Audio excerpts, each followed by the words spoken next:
Finance Committee meeting. Roll call. Looks like everyone's here, so we'll go ahead and get started. Ms. Hernandez. Okay, good afternoon, Mr. Chair and committee members. I'm Nicole Hernandez. I'm the city urban historian, and I have with me Renee Brook with the city planner, as well as Tava Ostringer with the city attorney's office, and we also have Irma Zweta here with the design review and historic preservation supervisor from our department. And I'll get started then. The purpose of today's hearing is to review the city's Mills Act tax reduction program for historic properties and to consider revisions to the program rules and procedures to adjust monetary thresholds and make the program available to more owners of historic resources and provide recommendations to City Council. So I'm just going to give you a little background briefly. The Mills Act is a state law that was enacted in 1972 and allows owners of historic properties to enter into contractual recorded agreement with the city to preserve, maintain, and rehabilitate designated historic resources in exchange for a reduction in their property taxes. And in a lot of these photos, all the buildings you'll see are buildings in Santa Barbara that are under the Mills on contract currently. So Santa Barbara does consider its historic resources to be one of the most important cultural attractions to the city. So in 2009, Santa Barbara joined over 90 California communities to participate in the Mills Act program. The incentive conveys to the city's willingness to partner with the private property owners to restore, maintain, and rehabilitate the community treasures. Through adoption of the program, the city recognizes the economic benefits of preserving historic resources and the important role historic preservation plays in revitalizing older areas, creating cultural tourism, building civic pride, and retaining continuity with the community's past. Property owners generally invest much more of their own money in the property than they receive in the property tax reduction. For example, one of our property owners invested over $500,000 in just the first year of the contract to restore the property, and will save approximately $120,000 over the 10-year contract. That money is largely invested in the community with use of local architects, designers, contractors, and specialized tradespeople. Santa Barbara now has 36 Mills Act contracts. So the adoption of the Mills Act program fulfilled the general plan objective to provide government incentives for historic preservation. Historic Resources Element Policy HR 10. The program is a valuable tool for allowing public agencies to ease the burden of expensive restoration of historic resources. The properties that qualify to use the Mills Act program are listed on the state or national register, are designated a city landmark, structure of merit, or contribute to a designated historic district.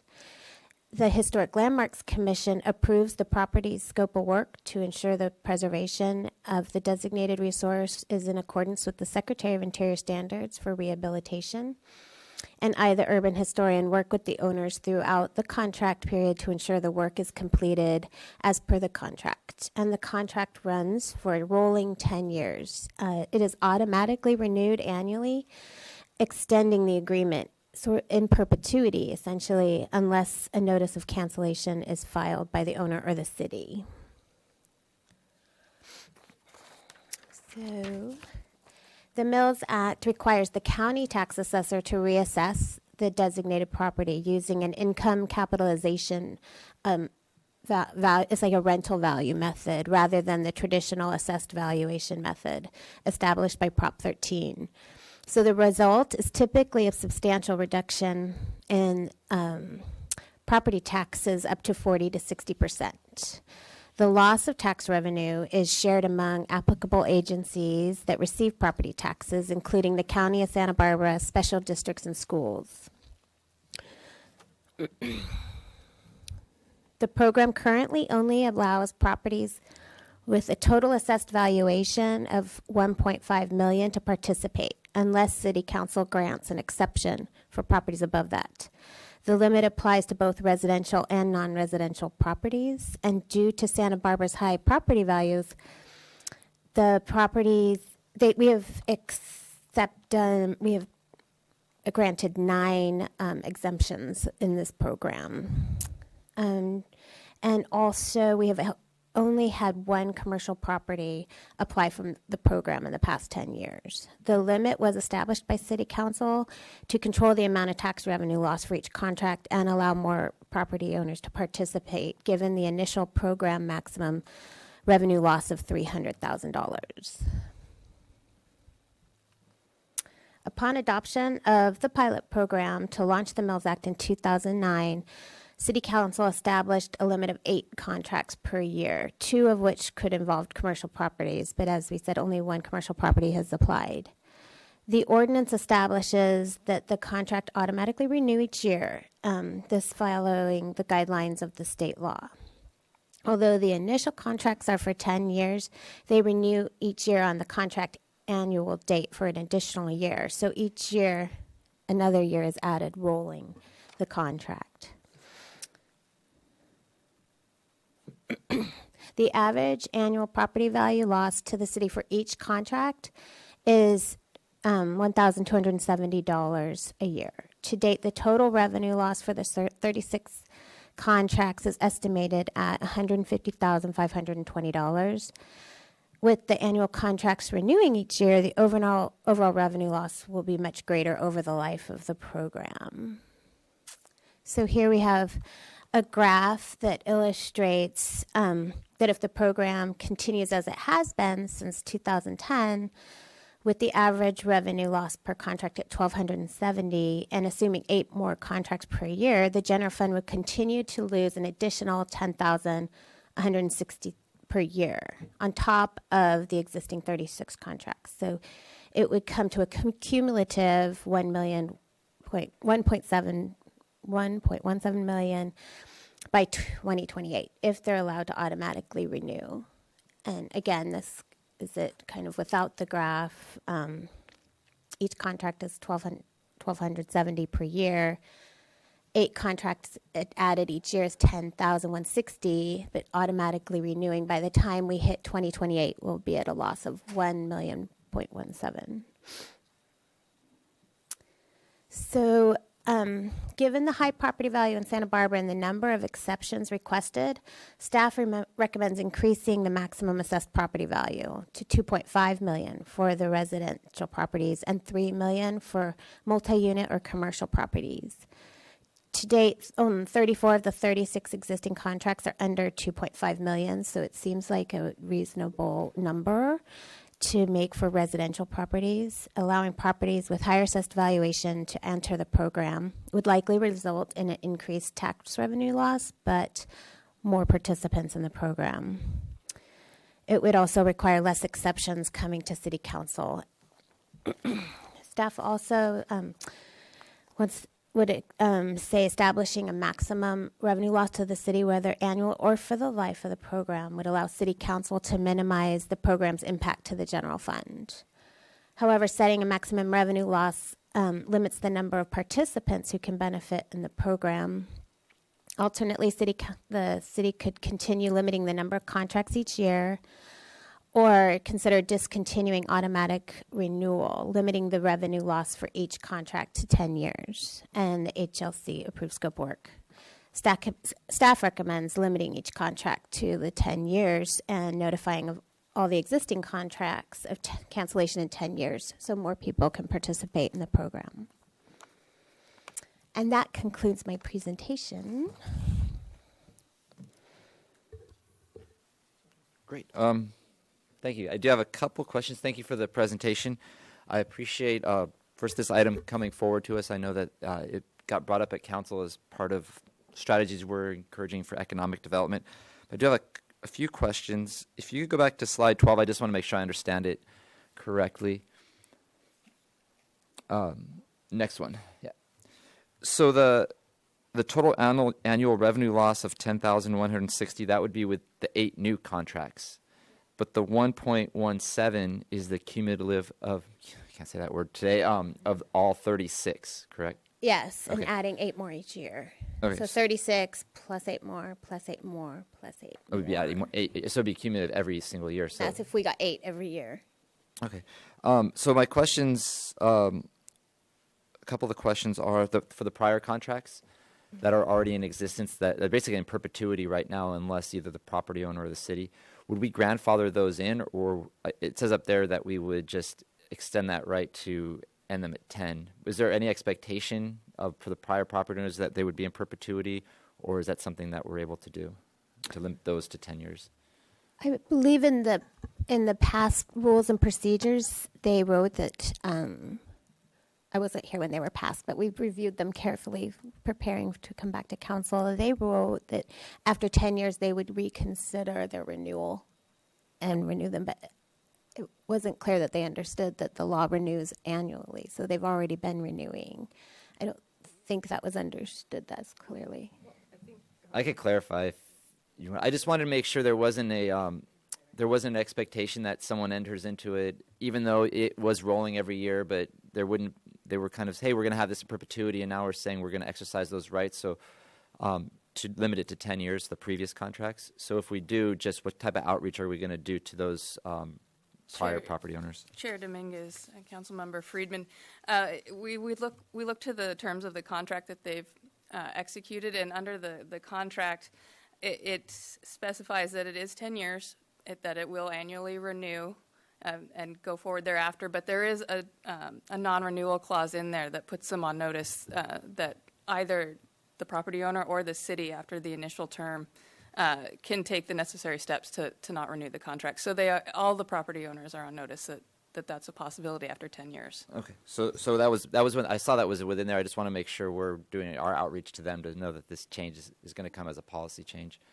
The other question, a couple more questions I have was, if we set an annual dollar limit, and once we reach that limit, then we wouldn't accept anymore, even if it's under the 8 contracts, correct? And then the reason I get to that is that with 35 of the 36 contracts so far to date having been in individual homes, I guess, or residential, and only the one being commercial, one of the reasons I'm interested in this program is for the commercial or the economic aspect of it. Is there a way that we could promote, or how do we promote, or do we even distinguish between a commercial versus a residential? And what is the benefit between the two? Because I would assume that a residential, other than the public being able to view it from the street, they can't access it because it's usually a person's home. But with a commercial, there would be a benefit either through a business or the public being able to access it through a business. So my question would be, do we do specific marketing or outreach to businesses, or is it just first come, first serve?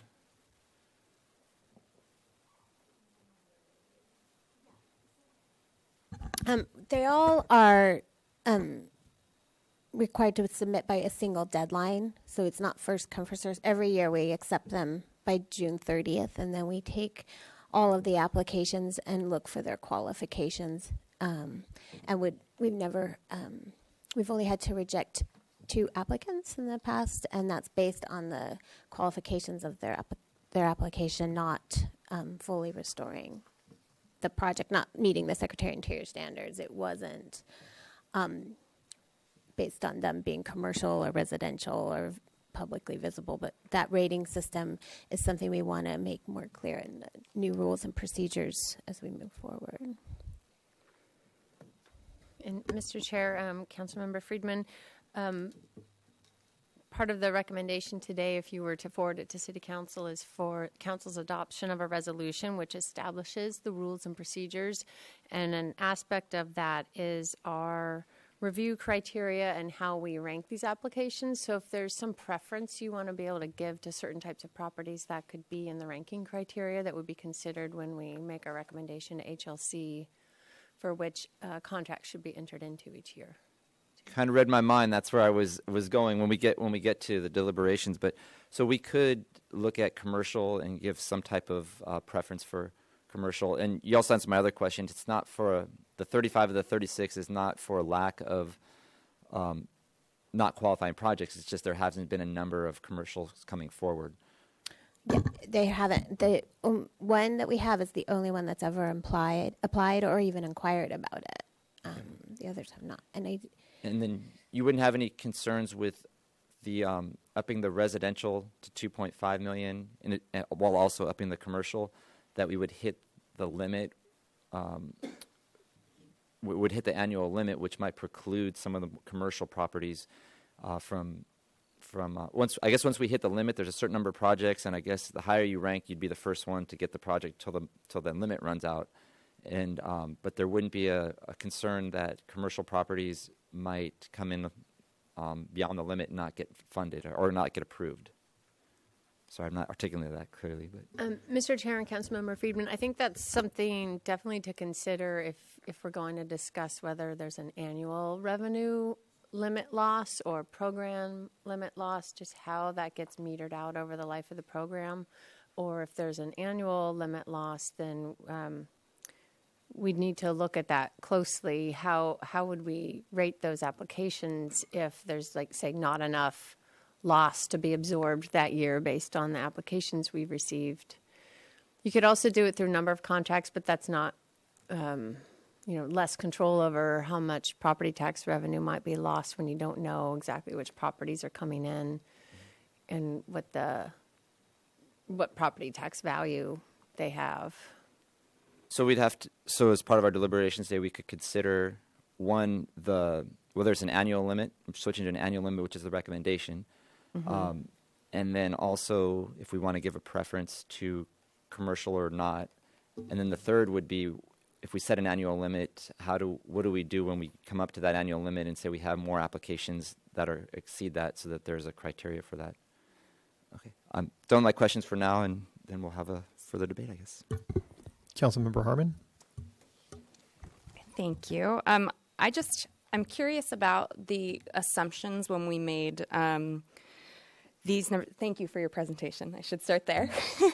Curious about the assumptions we made when we got this cumulative revenue loss number. So I recognize that you guys make the point that due to high property values in Santa Barbara, 1.5 million may not be sufficient to bring in enough of the properties that we want. But given that, is 8 new contracts a year a reasonable assumption to make when we're setting out this graph?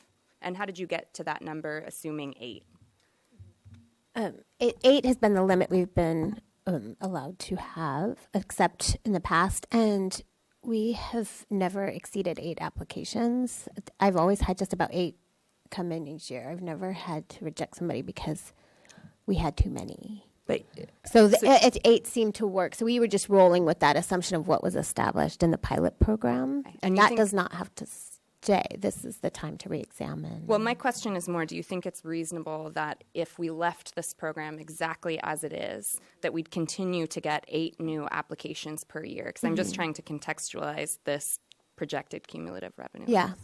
Yeah, I think it's gained enough momentum that 8 people apply a year. Great. Thank you. I did have one question on the annual renewal. On the last slide, one of the recommendations is consider limiting contracts to 10 years with no annual renewal. Is that referring to the renewal within the 10 years or after the 10 years?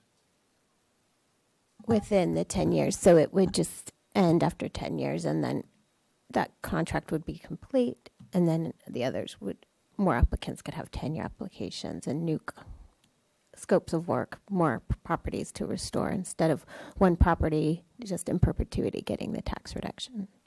So They would just get it for 10 years. are there annual renewals within the 10 years? So if someone applies this year and they're accepted, next year there's an annual renewal? Renewal for a year. There's an automatic annual renewal now as the program's established. So the first contract we entered into in 2010, if nothing changed in the program, it would continue to renew in perpetuity. So what our recommendation is because the property owner agrees to a 10-year rehabilitation plan, our recommendation would be that the contracts just last for 10 years, assuming that's enough time to gain some property tax savings by the owner to reinvest into the property. And I believe it's in the staff report, maybe Nicole didn't mention it today, that really the property owners end up investing a lot more of their own money, not just the property tax savings, but it does assist in their rehabilitation. But limiting it to 10 years would give the city council some more control over revenue loss versus that going on into perpetuity.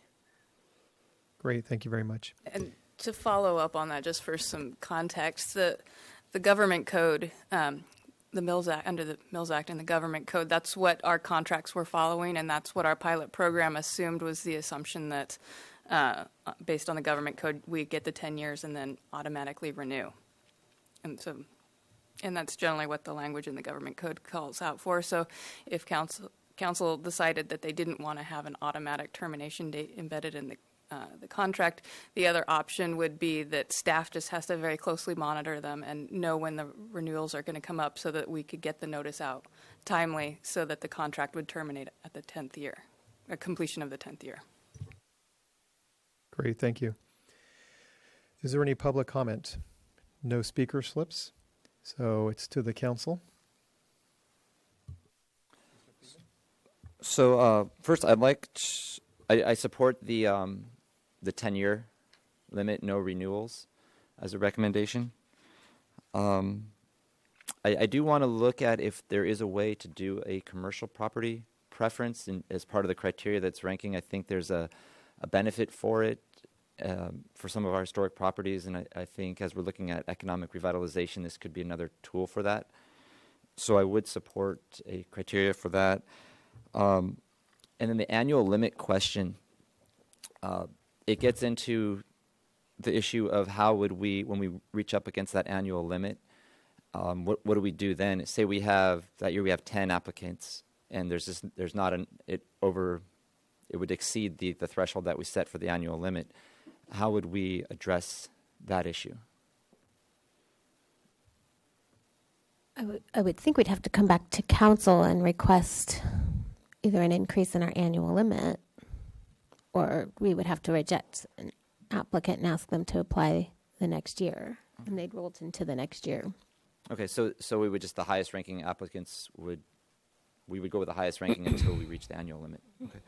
And that's the way we currently do it now, correct? We have a cumulative, but we still have if the property itself goes over the limit, then it comes to council as it is. Mm-hmm. So the annual limit would change that procedure so that we would just have an annual limit so you wouldn't have to bring individual properties to council, correct? Mr. Chair and Councilmember Friedman, if I understand your question, even if we were to increase the maximum assessed property value as we're recommending, we may still receive applications that exceed that. In that case, we would need to go to council and get your authorization to allow a property to enter into a contract that, say, might have a value of $4 million. So that would still be a process that's allowed.